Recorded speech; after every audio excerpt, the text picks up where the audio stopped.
Hello everyone, welcome. I'm Tanya Penny, your Vibrant Body and Abundant Life Coach.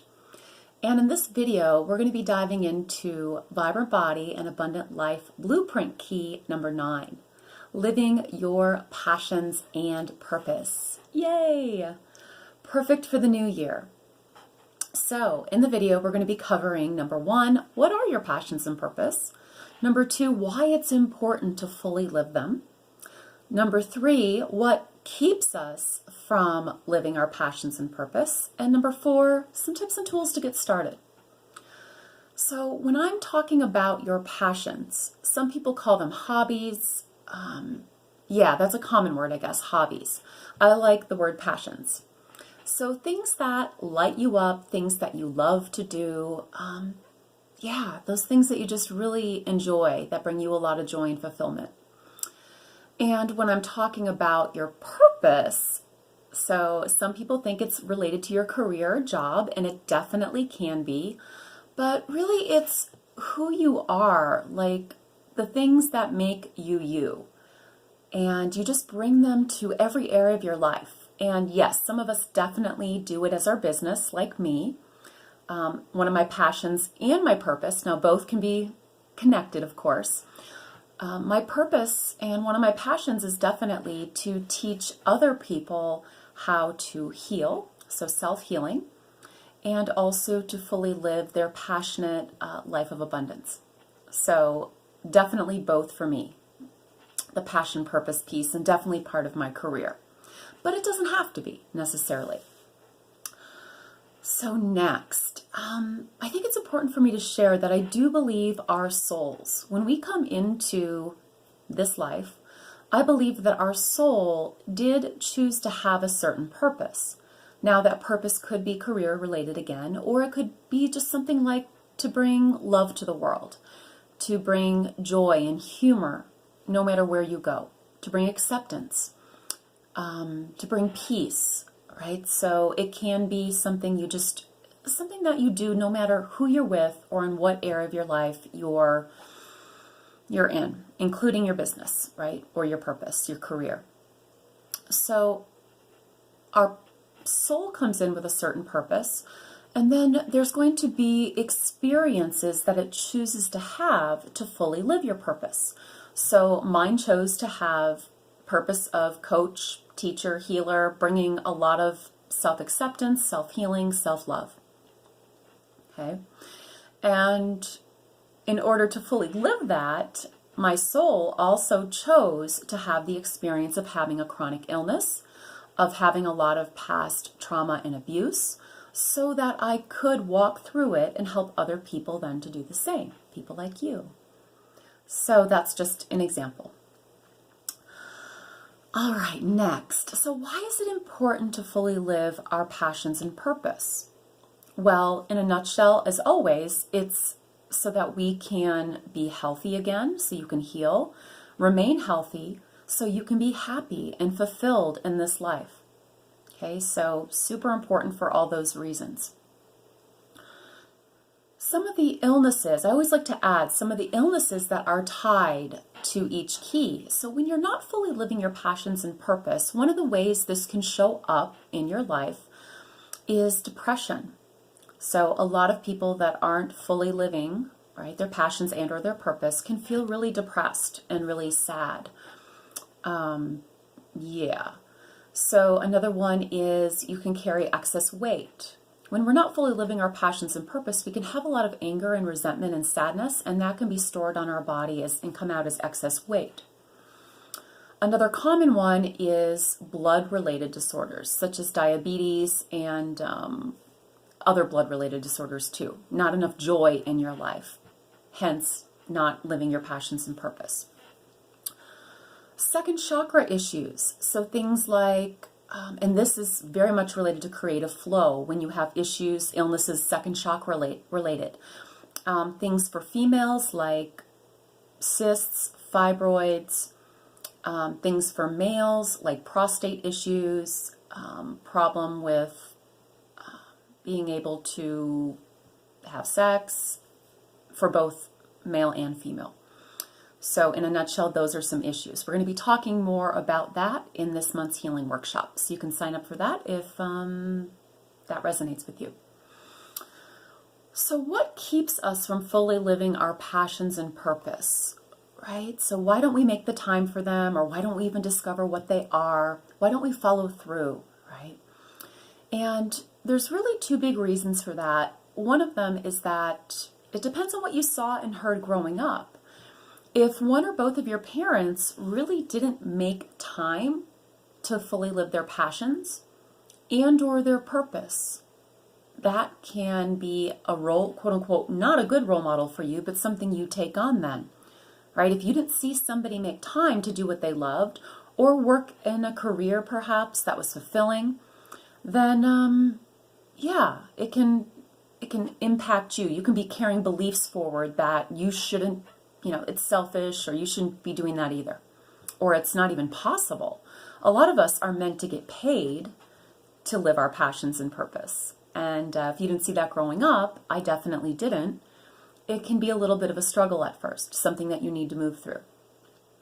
So let's see. Another piece of that is, depending on what you saw and heard growing up, and I don't just mean in your family, it can mean in your culture too, you're going to have certain fears and fear-based beliefs that could be holding you back from fully living your passions and purpose. Many of you have probably heard me talk about the 3 Ps: perfection, people-pleasing, and pretending to be superwoman. These are all patterns and beliefs related to the patterns that can hold you back from fully living your passions and purpose. So for example, let's say that you struggle with a pretty harsh perfectionist, right? A really critical inner critic who's afraid of making mistakes, right? Fear of failure.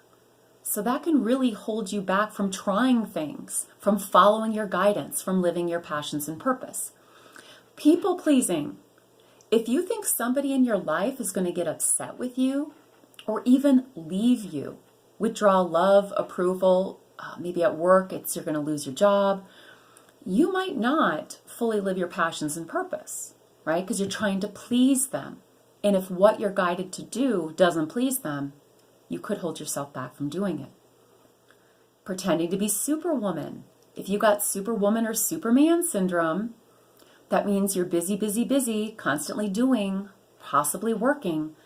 And it's really hard to get guidance or make time to live your passions, let's just say, do fun things if you're constantly working or you're constantly busy doing things for other people. Kind of tied into people pleasing there, right? Those two are kind of tied together. Actually, all 3 are often tied together, the 3 Ps. So if you want to learn more about those, I'll be doing a free class this month. You can find the details below. Okay? So those are the main things that hold us back from living our passions and purpose. Of course, related to our beliefs, because our beliefs drive our actions or hold us back from taking action. Okay? And in this case, for our passions and purpose. So let's get into some tips to start to shift this, right? What can we do? And as always, awareness is key to changing anything. So no beating up on yourself for where you are right now. Complete self-acceptance, compassion, and love. And let's do some write and reflect first, one of my main tools that will help you to start to shift this. So write and reflect question number 1. What did you see and hear? What did you learn growing up about living your passions and purpose? Was it something you saw either of your parents do? Was it something your culture promoted or not? Okay. Question number 2. What lights you up? What do you love? Make a list of it. A lot of my clients don't even know where to start. They've been so busy trying to please everybody else their whole life, they don't even know what they love to do. I was in the same boat for a very long time. Okay. Question number 3. What are you good at? What are you good at? And you might want to ask your friend or family some of that question. What are you good at? They might be able to tell you that. Let's see. Another question that I often have my people ask is, what have been your biggest life challenges or struggles? Still could be. right? I mentioned one of my struggles was I had a chronic illness. I had MS. I also had depression, excess weight, eating disorders, anxiety, a lot of abusive relationships. So those are some of my biggest struggles, and definitely a harsh inner critic. So all of these questions and their answers can be clues to not only your passions, but what your purpose is. It's actually not brain surgery, brain science, right? These simple questions can help show you what your passions and purpose are. So get started with those.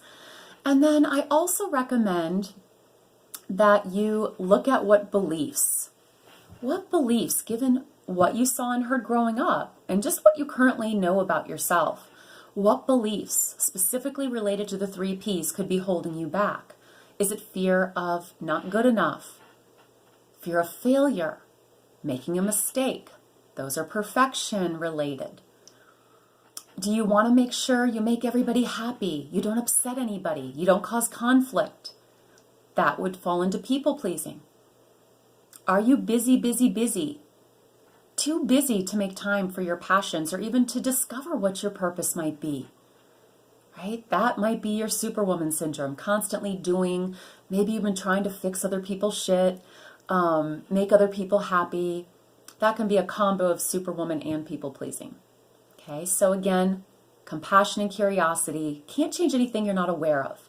Once you discover the beliefs, you want to write down an opposite truth.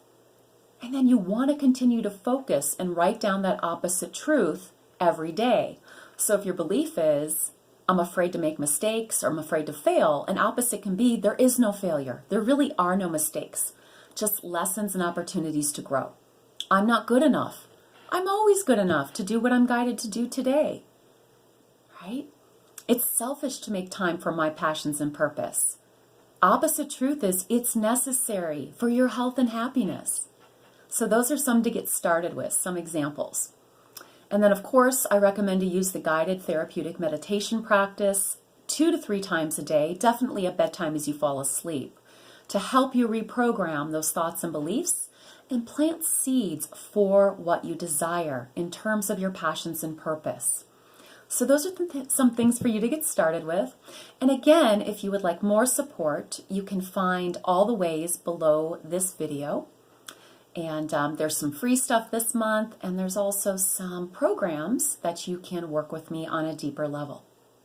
So again, progress, not perfection.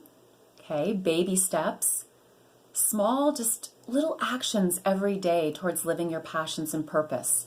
Carving time out on a daily basis to discover what they are and then time to actually do them. Okay, so put it in your calendar. I have blocks scheduled for purpose.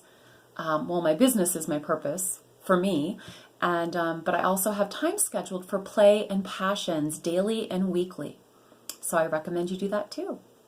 So if you like this message, awesome. Feel free to pass it on to anybody else you think may benefit from it.